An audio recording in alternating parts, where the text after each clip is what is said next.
I don't got my NFL gear on, but I am supporting Fight Night Picks. Shout out fucking Craig Allen and those guys over there. We are here to talk NFL today. Top free agents left, and their possible landing spots. And my predictions for their landing spots. So, there's a couple of guys you could debate. Some of the guys are better, more impactful. Did five guys or six fellas here where I went over where I think they're going to land. I went Odell Beckham Jr., wide receiver, J.C. Treader, the center, Will Fuller, another wide receiver, T.Y. Hilton, another one, Janoris Jenkins, cornerback, and Jalen Richard, however you say his name. He is a running back, formerly played for the Las Vegas Raiders. So I'm going to jump right into it. Odell Beckham Jr. was he's kind of the most, I guess, anticipated free agent to decide where he's going to go. He got injured at the end of last season, but he was playing phenomenal. Some of his best football he's played in years with Los Angeles. With that being said, I put three best fits for him down. I put the Rams. Is very likely he stays with the Rams. The Green Bay Packers because they need him. And then the Dallas Cowboys. I say we need him. I want to take a look at the Green Bay Packers wide receiver room right now. And the guys that are not like practice squad players that are probably going to definitely make the roster are Randall Cobb, Sammy Watkins, who they just signed, Amari Rodgers, and Alan Lazard. You got that in your wide receiver room. You need a number one option in there. Sammy Watkins, I'm sorry, brother, not a number one option. Odell Beckham Jr., although he hasn't been the number one option since he played in Cleveland, this could be a chance to revamp his career with one of the best deep ball throwers in the NFL and Aaron Rodgers. That was my prediction. I think he's going to go to Green Bay. Dallas would be cool. It'd be cool to see because, CeeDee Lamb is kind of he's like almost a number one, possibly a number two receiver. So it'd be good. Odell Beckham Jr. would help him kind of coast into that number one receiver role. And then, with the Rams, they lost Robert Woods, so now they're Cooper Kupp, Van Jefferson, Allen Robinson they brought in, which still, they still definitely have a Tutu Atwell, Brandon Powell. They have a great wide receiver room without Odell. The question is going to be, do you bring him back for 1 year? Do you bring him back for a multi-year contract? I think Green Bay, Aaron Rodgers signed like a 2 or 3 year deal. I think they could sign Odell to a similar deal as him. Deals kind of expire at the same time, and that would be the best fit overall for him. I think the Rams, like I said, have the best chance of going to the Super Bowl out of these three teams. But with that being said, Green Bay is a very good overall team, very good defense, very good running game. They're just missing weapons for Rodgers, man, and Odell Beckham Jr. could be that guy to be a number one receiver for Aaron Rodgers. So I'm going to go Green Bay Packers for Odell Beckham Jr. J.C. Treader, the center. A lot of people need an offensive lineman. I put Jacksonville down here, Chicago, Philadelphia, and Houston. Now, Houston's got some pretty good guards. They got something, Justin or James Britt or something, whatever the fuck the kid's name is, at center. I don't think they're going to really spend any more money on the offensive line here. They're going to go with Davis Mills, go with Larry Tunsil and those guys up front, and they're just going to try to improve their defense, and play with what they got. And if we get an early draft pick next year, so be it. But I think Houston's going to sit tight here. Philadelphia, it would be a nice fit. You need to protect Jalen Hurts. You got A.J. Brown now. An offensive line could significantly improve your chances this season, especially in your division. I don't think they have the money for it with the A.J. Brown fiasco and shit like that. I don't think they're going to have money for a guy like J.C. Treader, who's more than likely. He's 30 years old, 31 years old. He's more than likely looking for a 2-3 year deal. And he's one of the better centers in the league, or interior offensive linemen in the league. So he's probably looking for a good bit of money. Philadelphia more than likely cannot afford. Jacksonville, this was kind of up in the air. They definitely need offensive line help. They brought in a couple of guys in the offseason. They also spent a ton of money on Christian Kirk. So I don't think they're going to have enough funds to get J.C. Treader. That leaves me with the Chicago Bears. Got to protect Justin Fields. They have Cody White here right now at center, but him and J.C. Treader both play the guard position. They got decent guards, but they don't got anybody really that sticks out. Their only other center, their only other two other centers on the roster are a rookie that they just drafted and a second-year guy in Willie Wright. Like I said, they got to protect Justin Fields. He's got one of the worst receiving cores in the league. So without the proper weapons that he's going to need, he at least needs protection, have time to let plays develop and find where he's going to throw the ball to. They got Montgomery there. They got I think Cohen just got hurt again, so he might be out. But they're not a horrible team. I'd definitely say like bottom 10 at least, maybe even bottom 5. But adding a guy like J.C. Treader, who you have the money to add, would be a big improvement on your offensive line. So I think Chicago Bears for J.C. Treader.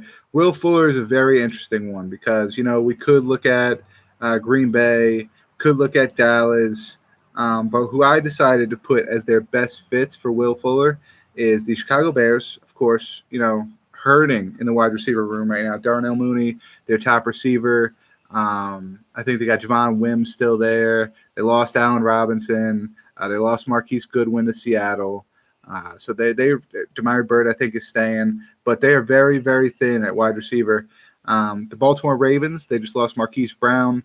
So other than Rashad Bateman, Devin Duvernay, guys like that, they are also very thin at the wide receiver position. Although they are more of a running team with Lamar Jackson and the Barry Dobbins, guys like that. They still, they need a little help in the receiving core. Oh, no. Let me see if I could just change this really quick because my hotspot always works.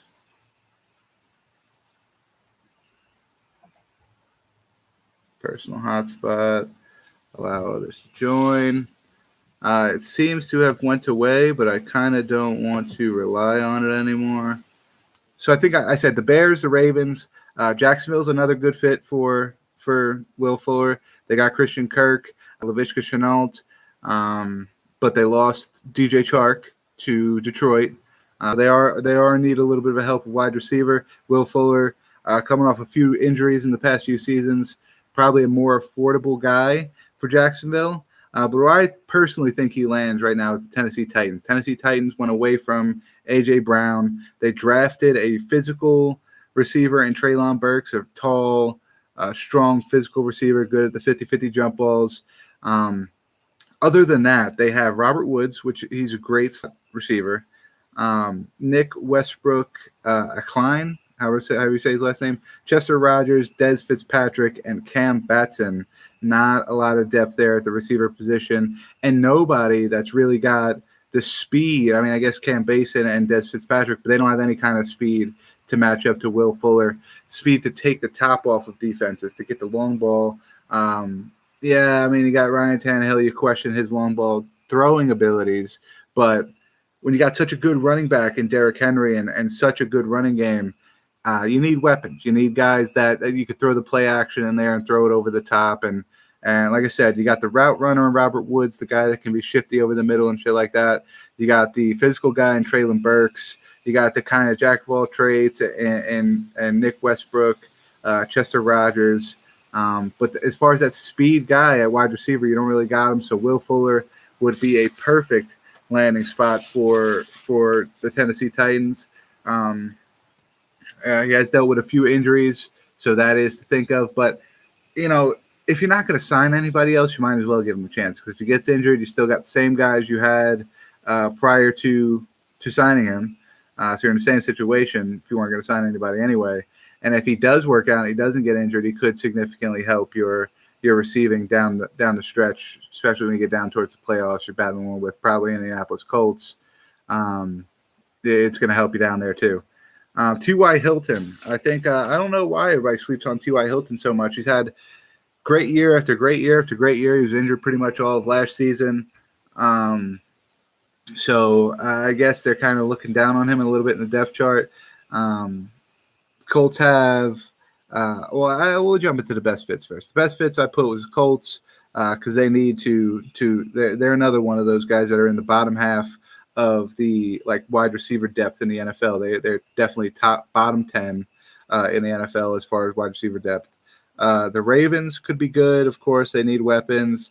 And the Cowboys could also be good because, like I said, CeeDee Lamb, although I look at him kind of as a number one receiver, I think he's kind of like on the teeter where he's like a number one, number two kind of receiver. He did really well in his role where he stepped in for Amari Cooper. And when Cooper was there, he did good playing the number two.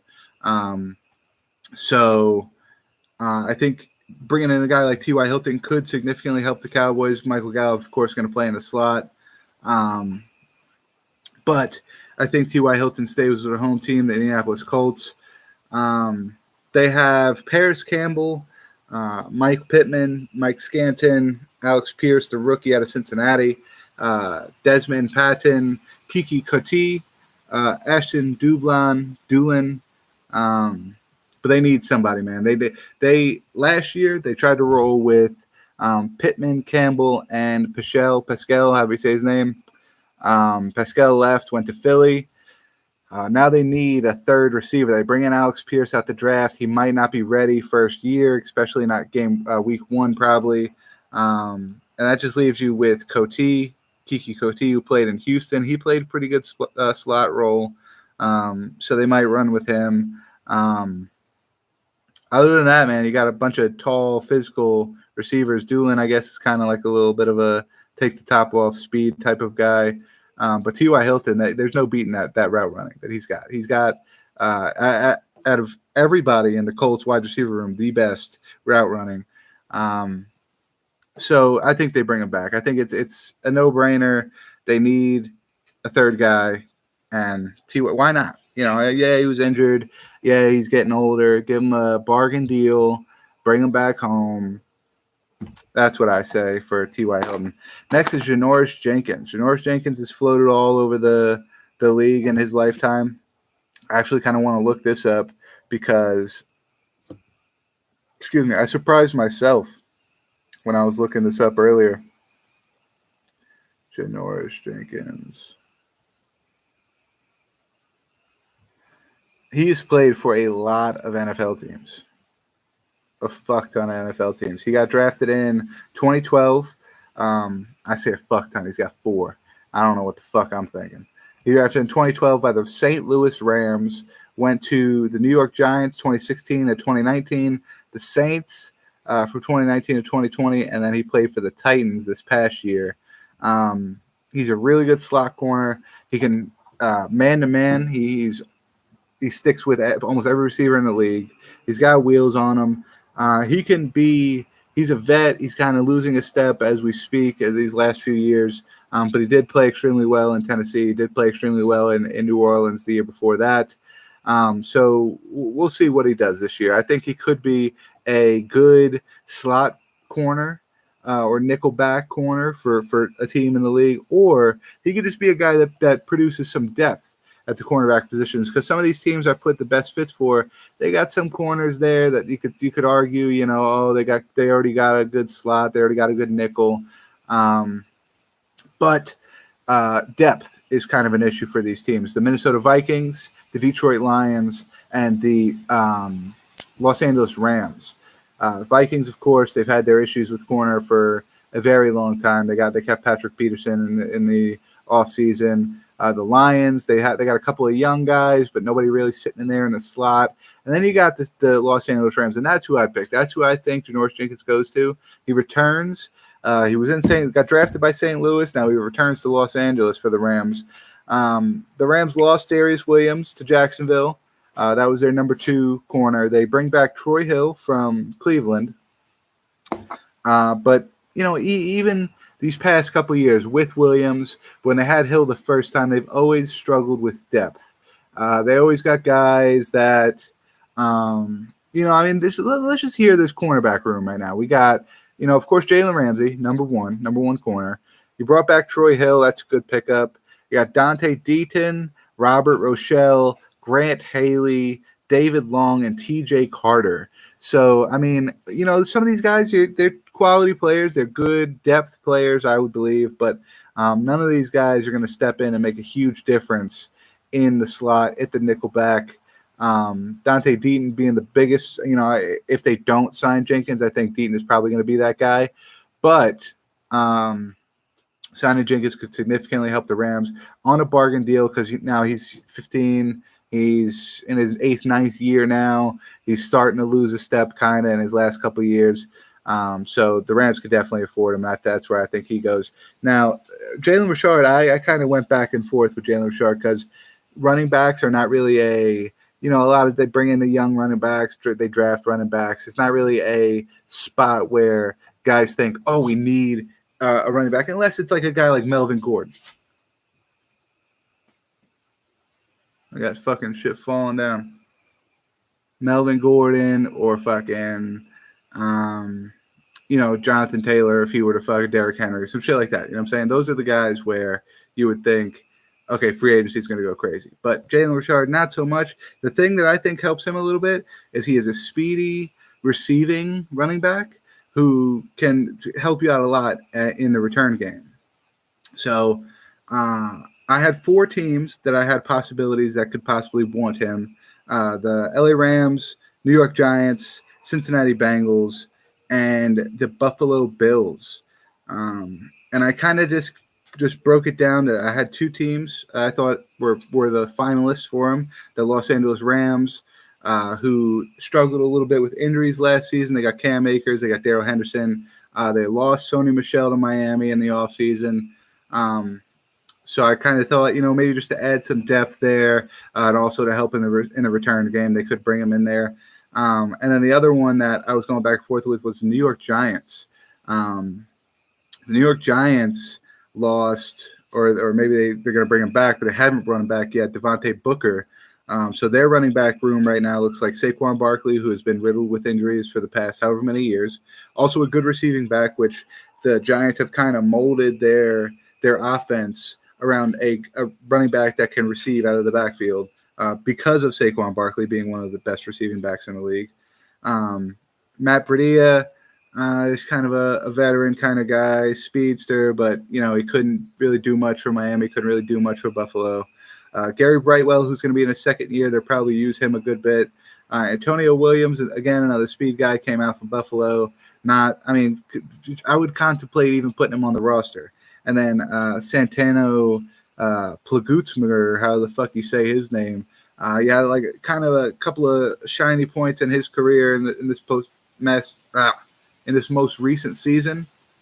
But again, another one of those guys where you're gonna have 4 or 5, you probably have 3 to 5 running backs on your roster when week 1 comes. And those 3-4 guys I would think are going to be Saquon Barkley, Gary Brightwell, Matt Breida, and then, hopefully, possibly Jalen Richard, because I would much rather him than Antonio Williams or Santano, how the fuck you say his name. This helps the Giants in many ways because it gives them more running back depth. It brings in a running back that plays sort of to the same style of offense that the New York Giants play already. And it also saves Kadarius Toney from having to be a return man. So Toney can be completely saved for the offensive side of the ball. The Giants have struggled with injuries to Sterling Shepard, to Kenny Galladay, and Kadarius Toney took over. He was the number 1 receiver for a long time last season and played really well. But they haven't signed John Ross back yet. They brought in Richie James, not really a return man. Darnay Holmes, kind of, but he's not really as fast as Richard or Richie James or John Ross or any of those guys. So immediately, Richard comes in and he's the number 1 option for returning. Other than Toney, if they want to go back with Toney, that's fine. But if you bring in a guy like Richard, that saves Toney the possibility of being injured on special teams, where he could be playing on offense and making a difference there. Where Daniel Jones definitely needs a guy to give him some offensive help.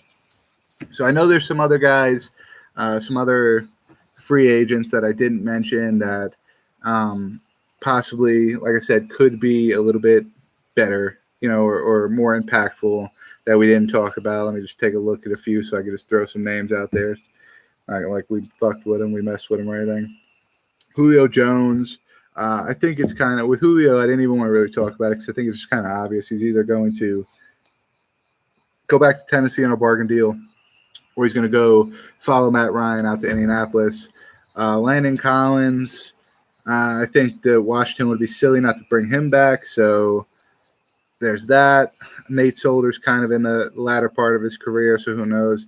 Jace Pierre-Paul, again, played really well latter part of his career, probably go back to Tampa Bay. Akeem Hicks, that's a guy I think I missed on. 32 years old. He probably could have been a good person to research, figure out somebody who needs a D end. Joe Hayden, again, an older guy getting up there in age. Brian Beluga, I didn't know Brian Beluga was still a free agent. That's crazy. Eric Flowers, that's a good one. Kyle Fuller. Anthony Hitchens, Ndamukong Suh, Dante Hightower. I could have swore New England brought him back already. Maybe I'm looking at a fucking old list here.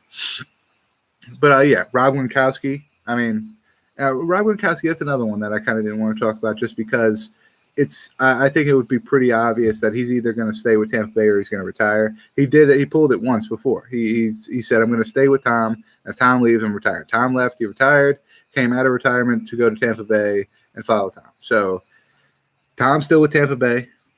So my thoughts are Gronk is probably staying with Tampa Bay or he is following in the GOAT's footsteps and retiring as well. That is it for today. Let's see. I think UFC is back next week. I know it's back next week. I just want to see what card it was.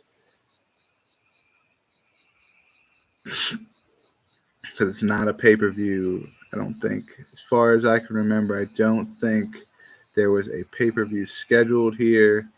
No, it is Alexander Volkov versus Jairzinho Rozenstruik. Coming up, that is June 4th. So not this Saturday. I am correct, right? Not this Saturday, the following. Yeah, so we skip a week. Next Tuesday, see ya for the barbecue pit predictions for Rozenstruik versus Alexander Volkov. Till then, stay barbecued. You guys know what the fuck it is.